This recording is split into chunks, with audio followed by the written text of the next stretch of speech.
Hello दोस्तों, स्वागत है आप सभी का हमारे YouTube चैनल में। मैं लक्ष्मण कुमार साहू UIS एकेडमी कोरबा से। आज का जो हमारा टॉपिक है वो तमिलनाडु राज्य को लेकर है और तमिलनाडु राज्य अन्नामलाई पर्वत, नीलगिरी पर्वत, इनको लेकर हम बात करेंगे। तो सबसे पहले इनका लोकेशन देखते हैं, स्थिति कहाँ है। तो उसके लिए एक इंडिया का मैप बनाएंगे सबसे पहले, और ऐसे ही रफली एक इंडिया का मैप रेडी करेंगे। इस तरह से आसानी से आप बना सकते हैं। और केरल और तमिलनाडु जो है वो भारत में कहाँ है, नीचे की ओर है। मतलब यहाँ पर है केरल और ये है तमिलनाडु, ये केरल और ये तमिलनाडु।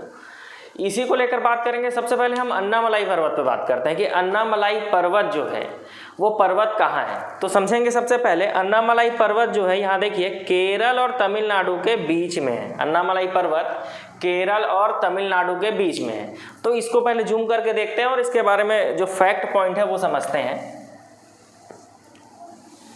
इस तरह से बना लेंगे, ये केरल और ये तमिलनाडु। तो अन्नामलाई पर्वत जो है केरल और तमिलनाडु के बीच में है, ये रहा अन्नामलाई पर्वत। सबसे पहले कोई पर्वत है तो उसकी कोई ना कोई ऊंची चोटी होती है, पीक पॉइंट होता है। तो ये समझते हैं कि अन्नामलाई जो पर्वत है इसका पीक पॉइंट, ऊंची चोटी है अनाईमुड़ी। क्या है? अनाईमुड़ी। और अनाईमुड़ी जो है पर्वत कौन सा है? अन्नामलाई, और ऊंची चोटी का नाम है अनाईमुड़ी। अनाईमुड़ी जो है इसकी ऊंचाई है 2695 मीटर, और 2695 मीटर ऊंचाई के साथ ये दक्षिण भारत की सबसे ऊंची चोटी है। मतलब ये जो साउथ इंडिया है, दक्षिण भारत, इसकी सबसे ऊंची चोटी है अनाईमुड़ी, जिसकी ऊंचाई कितनी है? 2695 मीटर। इसी अन्नामलाई पर्वत पर एक घाटी है जिसको शांत घाटी कहते हैं या साइलेंट वैली कहते हैं, शांत घाटी। और इसमें एक पाल घाट दर्रा है। कौन सा दर्रा है? पाल घाट दर्रा। याद रखेंगे, दर्रे का नाम क्या है? पाल घाट दर्रा, जो कि कोयम्बटूर से पलक्कड़ को जोड़ती है। यहाँ पर केरल में पलक्कड़ है और इस तरफ तमिलनाडु में कोयम्बटूर है। तो कोयम्बटूर से पलक्कड़ को जोड़ती है पाल घाट दर्रा। और एक है सेनकोट्टा दर्रा, एक है सेनकोट्टा दर्रा, जो कि तिरुवनंतपुरम को मदुरई से जोड़ती है। देखिए तिरुवनंतपुरम केरल में पड़ेगा और मदुरई जो है वो कहाँ पड़ेगा? तमिलनाडु में। तो दो दर्रे हमने देख लिया अन्नामलाई पर्वत पर। पहला पालघाट दर्रा जो पलक्कड़ से कोयम्बटूर को जोड़ेगा, और दूसरा सेनकोट्टा दर्रा जो कि तिरुवनंतपुरम से मदुरई को जोड़ता है। इसके अलावा इस अन्नामलाई पर्वत के 3 कृषि उत्पाद की बात करें तो सबसे पहला जो है वह है इलायची। इलायची के उत्पादन में केरल पहले नंबर पर है। दूसरा रबर, रबर के उत्पादन में भी पहले नंबर पर है। और तीसरा अगर हम बात करें चाय एंड कॉफ़ी, संयुक्त रूप से इनके उत्पादन में सेकंड नंबर पर है। तो अन्नामलाई पर्वत पर ये जो 3 कृषि उत्पाद है, कौन कौन से? इलायची, रबर और चाय और कॉफ़ी। तो इलायची और रबर के उत्पादन में अन्नामलाई पर्वत जो है यहाँ पर केरल जो है वो पहले नंबर पर है, और चाय एंड कॉफ़ी के उत्पादन में सेकंड नंबर पर है। इसके अलावा इस अन्नामलाई पर्वत पर एक पहाड़ी है जिसका नाम है अगस्त्यमलाई की पहाड़ी। कौन सी पहाड़ी? अगस्त्यमलाई की पहाड़ी, जो कि 18 बायोस्फीयर रिजर्व में से एक है। इसका मतलब भारत में 18 बायोस्फीयर रिजर्व हैं, 18 जैव आरक्षित क्षेत्र हैं, उनमें से एक अगस्त्यमलाई की पहाड़ी जो है उस अन्नामलाई पर्वत पर है। इसके आगे इधर हम बात करेंगे नीलगिरी पर्वत। नीलगिरी पर्वत जो है ये तमिलनाडु में है। नीलगिरी पर्वत की हम बात करेंगे। यहाँ पर कौन सा पर्वत है? नीलगिरी पर्वत। और नीलगिरी पर्वत जो है वो तमिलनाडु में है। फिर से वही चीजें, नीलगिरी पर्वत है तो उसकी कोई ना कोई ऊंची चोटी होगी, और इसका ऊंची चोटी जो है वो है डोडा बेटा। क्या है? डोडा बेटा। डोडा बेटा जो है नीलगिरी पर्वत की सबसे ऊंची चोटी है, और इसकी ऊंचाई है 2637 मीटर। ठीक है, 2637 मीटर ऊंचाई के साथ ये दक्षिण भारत की दूसरी सबसे ऊंची चोटी है, ये भी बोल सकते हैं। लेकिन ऐसा क्वेश्चन नहीं आएगा। अगर क्वेश्चन आता है तो यही आएगा कि दक्षिण भारत की सबसे ऊंची चोटी कौन सी है? तो अनाईमुड़ी है, जिसकी ऊंचाई कितनी है? 2695 मीटर।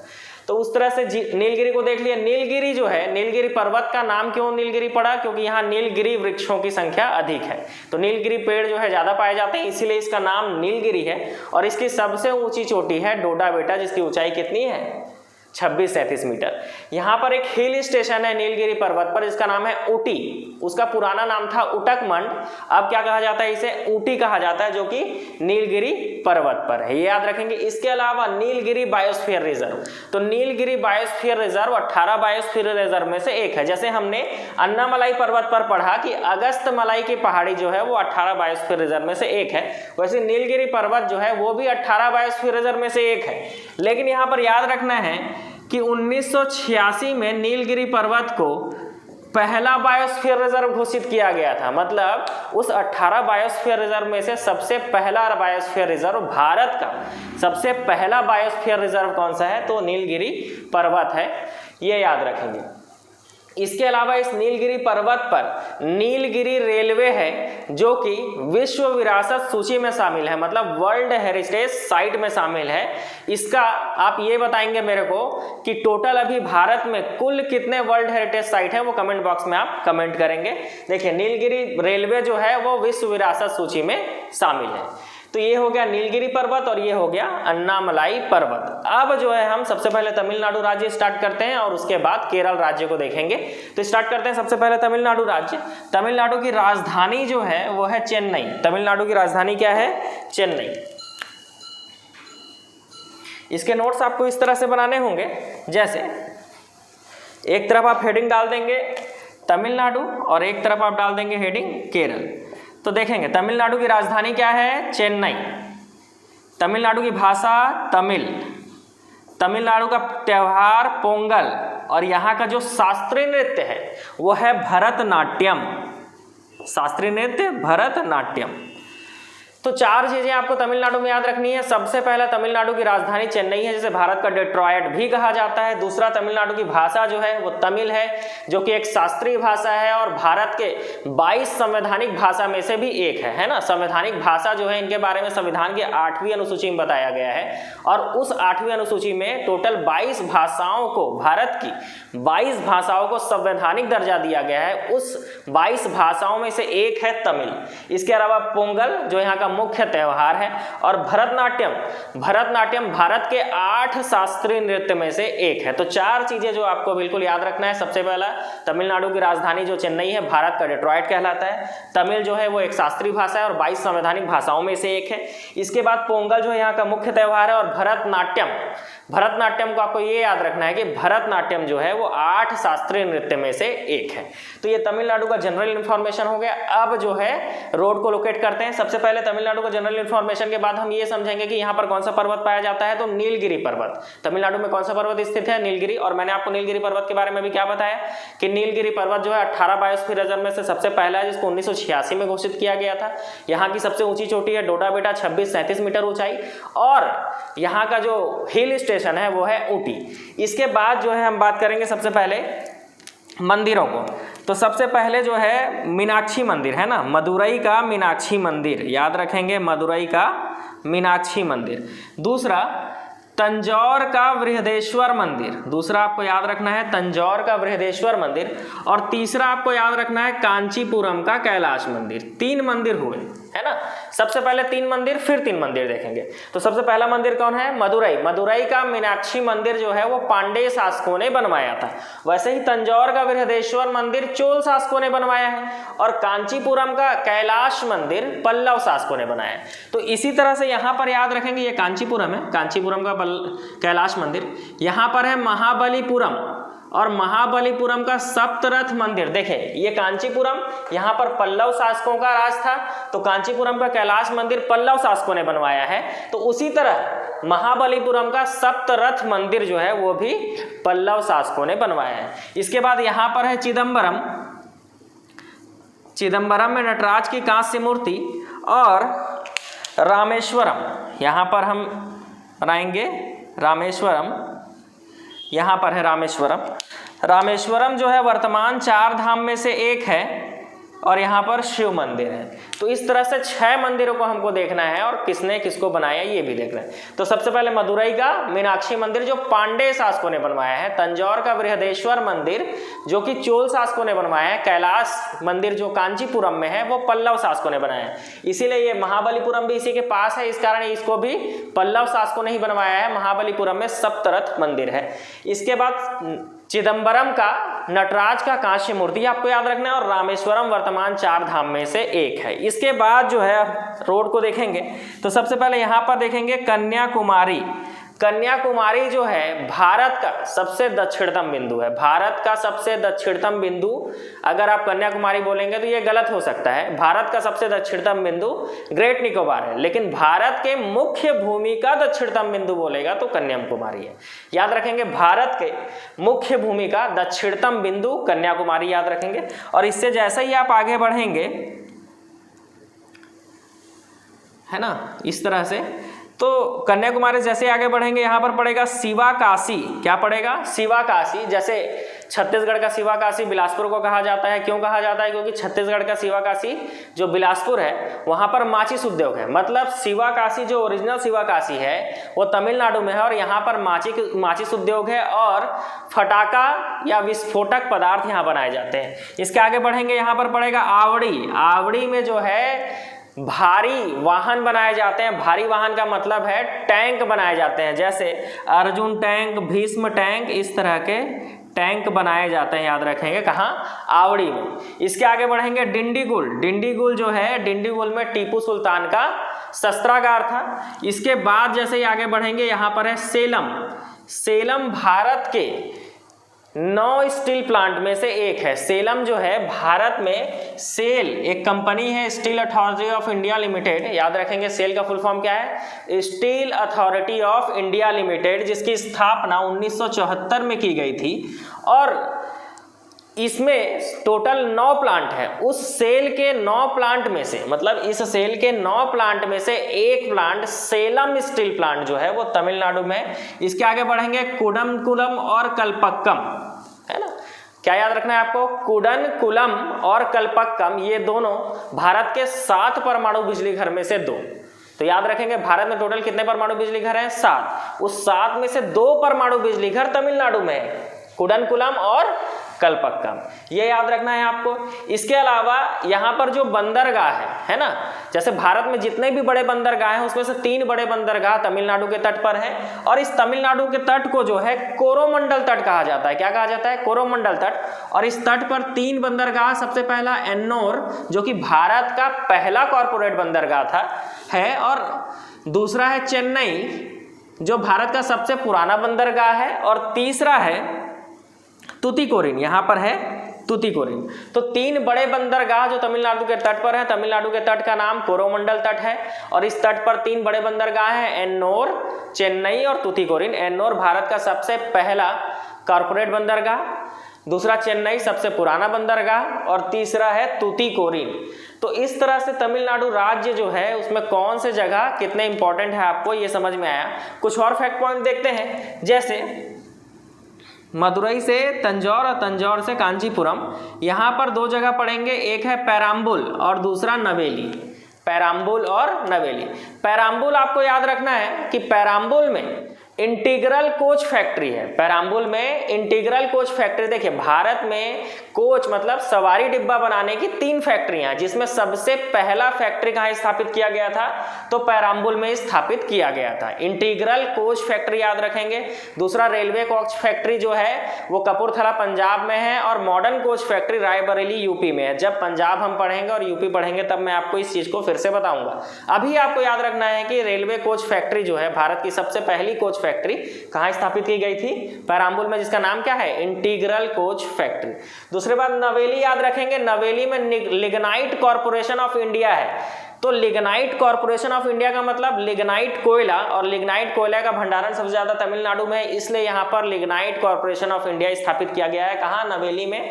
बार बार ये क्वेश्चन पूछा गया है कि लिग्नाइट कॉर्पोरेशन ऑफ इंडिया कहाँ है, और लिग्नाइट से रिलेटेड अगर कोई भी क्वेश्चन पूछता है तो आपको तमिलनाडु ही आंसर लेना है।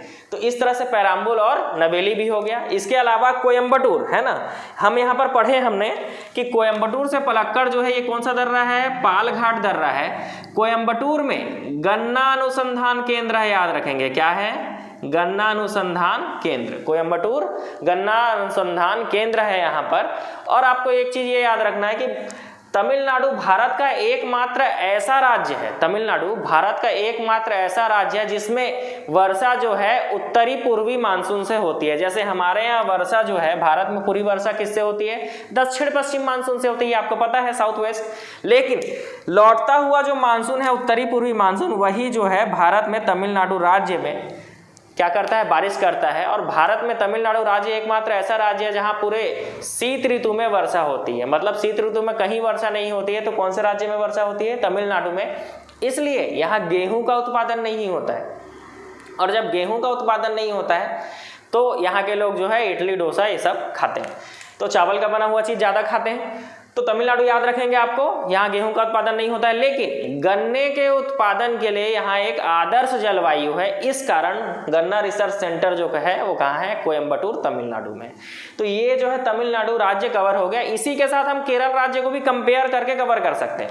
सबसे पहले केरल राज्य की राजधानी जो है वो तिरुवनंतपुरम में, यहाँ मैंने लोकेट कर चुका है। यहाँ केरल की राजधानी तिरुवनंतपुरम। यहाँ की भाषा है मलयालम। मलयालम से याद रखेंगे, केरल के जो तट है, केरल का जो समुद्री तट है, इसको मालाबार तट कहा जाता है। ठीक है, कौन सा तट कहा जाता है, मालाबार तट कहा जाता है। और केरल की जो भाषा है मलयालम, जैसे तमिलनाडु की भाषा तमिल है, तो नाम से स्पष्ट था। वैसे केरल का जो त्योहार है वो है ओणम। तो देखिए यहाँ से ओ और यहाँ से पो, याद रखेंगे ओप्पो है ना, ओप्पो मोबाइल आप जानते हैं, उससे याद रखेंगे। तो ओणम इस तरफ, मतलब केरल का जो मुख्य त्यौहार है वो ओणम है, और तमिलनाडु का जो मुख्य त्यौहार है वो पोंगल है। तो ओणम और पोंगल इस तरह से आपको याद हो जाएगा। आप कभी नहीं बोलेंगे इसको कि केरल का जो मुख्य त्यौहार है वो ओणम है और तमिलनाडु का मुख्य त्यौहार जो है वो पोंगल है। आप बस ओप्पो याद रखिए और ऐसे कंपेयर करके पढ़िए। इसके अलावा यहाँ पर जो 7 शास्त्रीय नृत्य है वह है मोहिनी अट्टम, और ये है कथकली। याद रखेंगे, इसमें कंफ्यूजन होता है, कथक नहीं बोलना है, क्या बोलना है, कथकली, कथकली। तो याद रखेंगे मोहिनी अट्टम और कथकली यहाँ के शास्त्रीय नृत्य है, मतलब 8 शास्त्रीय नृत्य में से 2। तो देखिए भरतनाट्यम तमिलनाडु का शास्त्रीय नृत्य था, और केरल का जो शास्त्रीय नृत्य है वो मोहिनी अट्टम है और कथकली है। तो इन दोनों को याद रखेंगे और इसको याद रखेंगे, तो 3 जो है 8 में से 3 यही कवर हो जाता है, मतलब 5 बचे। इसमें से भी मैं आपके लिए आसान कर देता हूँ कि मणिपुर का मणिपुरी और उड़ीसा का ओडिसी अगर आप याद रखेंगे तो 5 हो गए। बाकी के जो 3 बचे हैं वो आप कमेंट बॉक्स में, अगर आपको पता है तो कमेंट बॉक्स में आप कमेंट करके मेरे को बता सकते हैं। ठीक है, तो ये हो गया मोहिनी अट्टम और कथकली जो केरल का शास्त्रीय नृत्य है, और भरतनाट्यम जो कि तमिलनाडु का शास्त्रीय नृत्य है। ठीक है, ओणम जो है केरल का मुख्य त्यौहार है, तो पोंगल तमिलनाडु का मुख्य त्यौहार है। वैसे ही मलयालम जो है केरल का जो शास्त्रीय भाषा है, इसके अलावा 22 संवैधानिक भाषाओं में से भी एक है। वैसे तमिलनाडु का तमिल जो भाषा है वो भी शास्त्रीय भाषा है, क्लासिकल लैंग्वेज है, और 22 संवैधानिक भाषाओं में से भी एक है। तो इस तरह से केरल और तमिलनाडु का जनरल इन्फॉर्मेशन है वो हमने अच्छे से कवर कर लिया। इसके बाद केरल से हम ये याद रखेंगे अन्नामलाई पर्वत। अन्नामलाई पर्वत जो है इसकी सबसे ऊंची चोटी अनाईमुड़ी है, जिसकी ऊंचाई कितनी थी, 2695 मीटर। और इस ऊंचाई के साथ ये दक्षिण भारत मतलब इस तरफ दक्षिण भारत की सबसे ऊंची चोटी है। इसके अलावा हमने क्या याद किया उसमें कि अन्नामलाई पर्वत पर एक पहाड़ी है जिसका नाम है अगस्त मलाई की पहाड़ी, जो कि 18 बायोस्फीयर रिजर्व में से एक है। इसके अलावा केरल में इसी अन्नामलाई पर्वत पर, ये जो अन्नामलाई आपको पर्वत दिख रहा है, इस पे 2 दर्रे हैं, एक है पालघाट दर्रा और एक है सेनकोट्टा दर्रा। पालघाट दर्रा पलक्कड़ से कोयम्बटूर को जोड़ता है, जबकि सेनकोट्टा दर्रा तिरुवनंतपुरम से मदुरई को जोड़ता है। इसके अलावा आपको यहाँ क्या याद रखना है अन्नामलाई पर्वत पर, तो घाटी, शांत घाटी है यहाँ पर, साइलेंट वैली।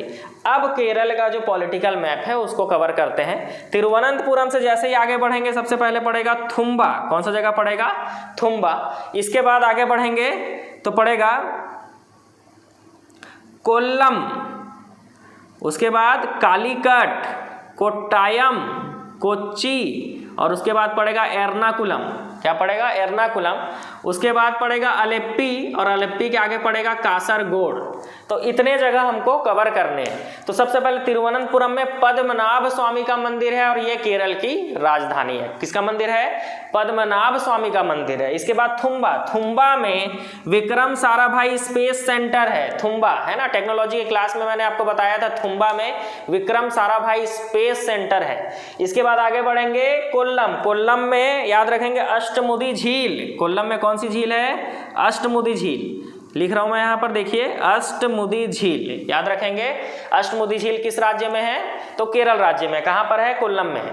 इसके बाद कालीकट, कालीकट को आप याद रखेंगे कि कालीकट में ही वास्को डी गामा सबसे पहले किस बंदरगाह पे उतरा था, तो कालीकट बंदरगाह पे आया था, ये कालीकट के ऊपर। उसके बाद ये है कोट्टायम, कौन सा जगह है, कोट्टायम। उसके बाद कोच्चि, तो कोट्टायम जो है ना, कोट्टायम में रबर अनुसंधान केंद्र है। मैंने आपको बताया अभी अन्नामलाई पर्वत पर जो है केरल जो है रबर के उत्पादन में पहले नंबर पर है, इसीलिए रबर रिसर्च सेंटर कोट्टायम में है, रबर रिसर्च सेंटर। इसके बाद कोच्चि, कोच्चि जो है यहाँ पर इंटरनेशनल एयरपोर्ट है, ये भारत का पहला ग्रीन फील्ड इंटरनेशनल एयरपोर्ट यहाँ पर बनाया गया था।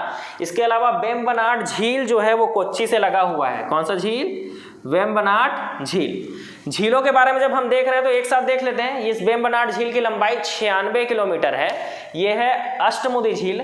और यहाँ पर केरल में पुन्नामदा झील है, कौन सा झील है, पुन्नामदा झील, यहाँ पर लिखते हैं पुन्नामदा झील। इसको इसलिए याद रखना है पुन्नामदा झील को क्योंकि इसी झील पर नेहरू ट्रॉफी या नौका रेस जो है इसका आयोजन किया जाता है, जिसको वल्लामकली प्रतियोगिता कहा जाता है। क्या कहा जाता है, वल्लामकली प्रतियोगिता, जिसको नेहरू ट्रॉफी कहा जाता है। किस झील में इसका आयोजन होता है, पुन्नामदा झील। आपको दिख रहा है पुन्नामदा झील क्या है। इसके बाद एर्नाकुलम पढ़ेंगे, एर्नाकुलम में हाई कोर्ट है, याद रखेंगे एर्नाकुलम हाई कोर्ट। देखिए एर्नाकुलम हाई कोर्ट जो है, एर्नाकुलम हाई कोर्ट का क्षेत्र कौन सा है, तो केरल जो है एर्नाकुलम हाई कोर्ट के अंतर्गत आता है। और केरल के इस तरफ जो लक्षद्वीप है भारत में, वो लक्षद्वीप भी एर्नाकुलम हाई कोर्ट के अंतर्गत ही आता है। लक्षद्वीप में अलग से कोई हाई कोर्ट नहीं है, वहाँ के लोग कहाँ जाते हैं, एर्नाकुलम हाई कोर्ट जाते हैं, तो याद रखना है आपको। इसके बाद आपको अलेप्पी याद रखना है, अलेप्पी में ही मोनेजाइट बालू पाया जाता है। क्या पाया जाता है, मोनेजाइट बालू। और इस मोनेजाइट बालू को आपको क्यों याद रखना है, क्योंकि मोनेजाइट बालू में ही थोरियम मिलता है, जिसका प्रयोग नाभिकीय रिएक्टरों में किया जाता है। तो ये अलेप्पी है। उसके बाद कासरगोड, कासरगोड में नारियल अनुसंधान केंद्र है। क्या है, कासरगोड में नारियल अनुसंधान केंद्र है, याद रखेंगे। इस तरह से नारियल का पेड़ बनाएंगे और कासरगोड में नारियल अनुसंधान केंद्र है, याद रखेंगे। इसके बाद एर्नाकुलम से जैसे ही आगे बढ़ेंगे तो यहाँ पर पड़ेगा अलवाय, कौन सा जगह पड़ेगा, अलवाय, याद रखेंगे। अलवाय में इंडाल्को है। क्या है, इंडाल्को। देखिए भारत की 4 बड़ी कंपनियां एल्युमिनियम की, वो भारत में कहाँ कहाँ है, एक ही बार में आपको याद हो जाएगा। इंडाल्को, देखिए इंडाल्को को अगर तोड़ा जाए तो ये है इंडियन एल्युमिनियम कॉरपोरेशन लिमिटेड, ठीक है, वो कहाँ है, अलवाय केरल में। वैसे ही बाल्को जो है, बाल्को तोड़ेंगे तो भारत एल्युमिनियम कॉरपोरेशन लिमिटेड, ये छत्तीसगढ़ कोरबा में है। इसके बाद नाल्को, नाल्को जो है national aluminium corporation limited, NALCO, ये कोरापुट उड़ीसा में है। कहाँ है, कोरापुट उड़ीसा। और वैसे ही Hindalco, Hindustan aluminium corporation limited जो है ये रेणुकूट यूपी में है। तो याद रखेंगे इंडाल्को। अभी हम क्या पढ़ रहे हैं, अलवाय, अलवाय कहाँ है, केरल में, जहाँ पर इंडाल्को है, इंडियन एल्युमिनियम कॉरपोरेशन लिमिटेड, ये चारों जो है एल्युमिनियम की कंपनियां हैं। बाल्को जो है Bharat aluminium corporation limited, Korba Chhattisgarh, national aluminium corporation limited Nalco, Koraput Orissa, और Hindustan aluminium corporation limited Hindalco, Renukoot UP. तो इस तरह से एल्युमिनियम की कंपनियों को भी आप याद रख सकते हैं। और ये कहाँ है, अलवाय में है, इंडाल्को, और बाकी सब भारत के किस किस जगह पे है, जब उस राज्य को हम पढ़ेंगे तो आपको और अच्छे से क्लियर हो जाएगा। अभी एक जगह पर लिख कर इसको नोट्स आप बना सकते हैं इसका। तो इस तरह से हमारा केरल राज्य और तमिलनाडु राज्य कवर हो जाता है। हमने अन्नामलाई पर्वत को कवर कर लिया, नीलगिरी पर्वत को भी हमने कवर कर लिया। तो इस तरह से आज का हमारा ये वीडियो यहीं पर समाप्त होता है। नेक्स्ट वीडियो में नेक्स्ट स्टेट के साथ मिलेंगे, तब तक के लिए थैंक यू सो मच।